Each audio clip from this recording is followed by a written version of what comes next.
So we're not doing a document about equine infectious anemia, which is I'm studying. For some reason, I don't even have a horse anymore. But today, okay, I think we ought to make our own public statement about how we feel about the ban on shock collars. What do you think? I think it's amazing. I think it has to happen. I think it's about time. You know, I don't know. I don't even know where to go off on that. There's a lot of. We've gone blurry. There it goes. Weird. We didn't even touch it. Yeah. So, yeah, you know, and why we're in 100% support of banning of shock collars. There's so much science showing how it increases aggression and behavior problems, and it's not a magic cure. It's basically in my eyes, it's like if I went for somebody to teach me how to ride a bike in a marathon, and this guy's like an amazing bike racist. I don't know what bikers are called. Racer. Well, just I don't know. Bicyclist. Making up for a bicyclist. If I went there and he had training wheels on his freaking bike, yeah, I wouldn't want this. I wouldn't pay that person to train me. Right. So if you're going to a dog trainer and they're putting a shock collar on your dog, is that person a professional? You know, it's kind of a cop-out to me. Yeah, I think so too. I think it's a big time cop-out. I think it's a shortcut. You know, and I think that having used them for many years, I found that it doesn't make less work. It oftentimes makes more work. But at the same time, it's not something that you can't ask the dog. You can't explain to the dog. You can't sit there and go, by the way, dude, I'm going to put this collar on you. And please pair it with what I want. And when you don't do X, it's just see Bart I'm going to give you a little grabbing that muffin forever. Yeah. With a cupcake. Ow, ow, ow, ow. Exactly. Not everybody gets it. I mean, look, we've used these tools. I had a Great Dane, Gustav. Rest in peace, Gustav. Natalie had a scat mat. We were trying out the scat. We've tried all these things. People think we don't do this stuff. We've tried them.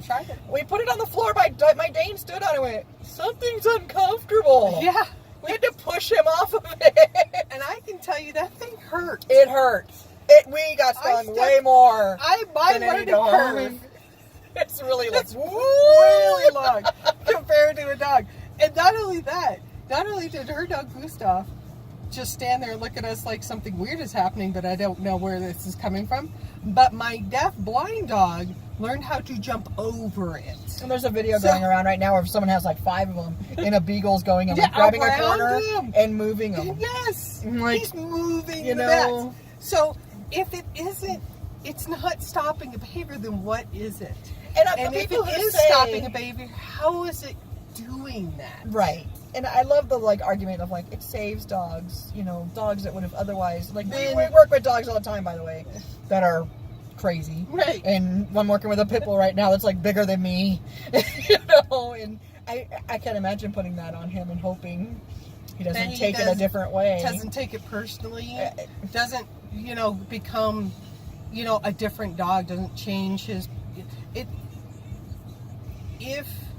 let's just say that, and everything I know about shock collars, and the timing is right, and you're getting the right response, and the dog is changing his behavior, he's stopping one, and he's learning a new one, and all of the right moons, all the planets align, and it's working exactly how it's prescribed to work. All I can say is, could I have achieved the same effect without the collar? And yes. We used to carry the equipment around in the truck, and it just started taking up space because we just needed it less and less. And the more we got better at our timing and reinforcing the correct behavior, we didn't need any of that. Right. Well, I mean, it wasn't like we one day went, we don't want to hurt dogs anymore. We don't have to hurt dogs anymore. The grass. I want to stop people when I see them on the street and you don't have to do that. I can help you. Right. Right. We don't have to do any of that crap. So, and the big thing, the big picture that I see here is there's a lot of companies, large e-collar companies, well-funded e-collar companies, and IACP. I used to be a member. The owner of that organization owns a shot collar company. They, of course, have been very vocal about how by removing this one training tool, all hell is going to break loose. And it's just there's strange going to be 'cause dogs being put down. There's There's going going to to be any one tool that someone could take away dogs from me biting people. that would change my life. That would make me go on here and go, "Oh my God, please don't take this from me." Right? It's like whatever. It's like, go ahead. I have dogs that don't like food. I have dogs that I can't touch. Right. I have dogs. It doesn't matter. No. It's just you find their motivation and you get work creative. with the dog. Yeah, that's what I love about dog The training. thing is, I have to think outside the box. You have to think outside the box. You can't stick every dog. And here's the thing: we're not. And as positive trainers, we can't.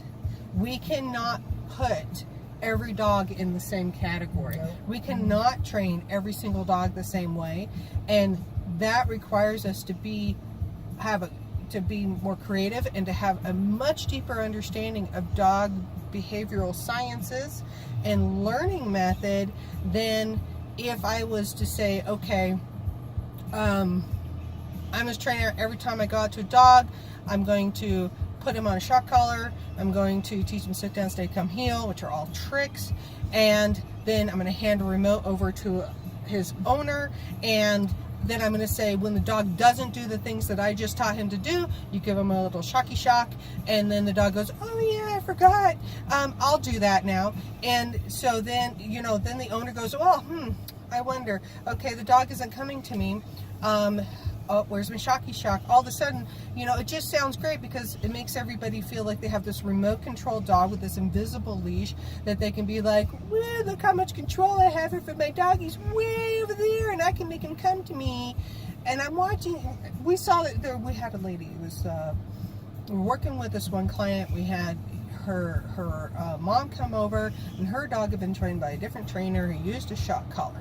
And she was just so proud of her dog, his lab, running around out into the yard, and she calls the dog.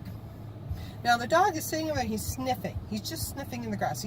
She didn't need him for anything. He isn't even very far away from her, probably like 10 feet. In a fenced-in area. He was in it within a yard.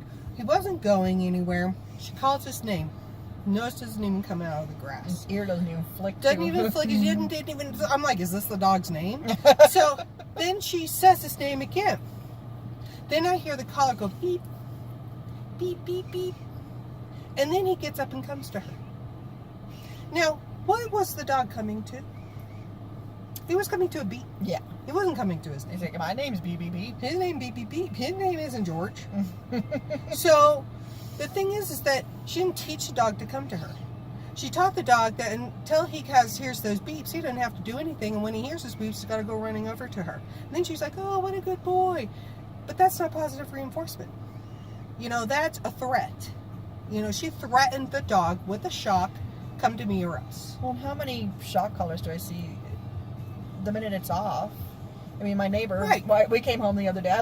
I'm in a pretty rural area. I have goats and it's open space and there's a dog running in my backyard. Not unusual, but he was a friendly dog. I knew him, so I called him and he's like coming up and the owner's screaming for him. And he's not even looking at him. He's a pointer. He's off in the woods doing his pointer stuff. And he's like, oh, I wish I had his collar on. He'd come to me. I'm like, what's the point? What if just some good training and he'll come to you? Right. And here's the thing. The dog is as sweet as he can be. Older dog. And and that's the guy's like, yeah, he doesn't have his collar on and he knows it. All right. Well, it's a dog that's my old. dog never has a collar on, and that makes absolutely no difference.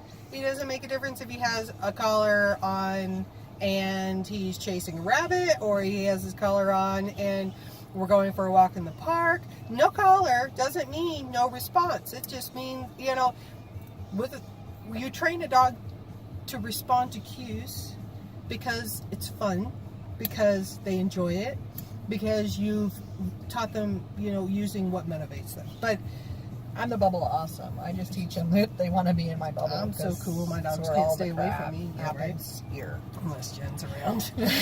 All right. Yeah. So what we're really getting at is that even the best e-collar trainer, and I don't care, he can teach his dogs, she can teach the dogs to do backflips and Mondio ring and, you know, and all of these things. But I can guarantee you that that same trainer, without his e-collar, can teach his dog to do all of the same things.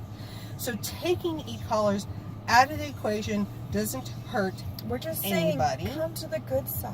We have cookies, and you don't. And I don't bribe dogs with cookies. I just pay them once in a while. So we're really saying that without shock collars, it'll be okay. We know. We got rid of And them. We ran them we're over. done. Famous video. So Got us a lot of hate mail. Yeah, it did. Fame comes with barbs. If It's anybody okay. wants to see the infamous video that got us all the shock jock hate mail, we'd be happy to post it in the links below. Otherwise, We gotta get to class. We Gotta actually go. do train dogs. Dogs to so train. That's why we're in the truck. Bye.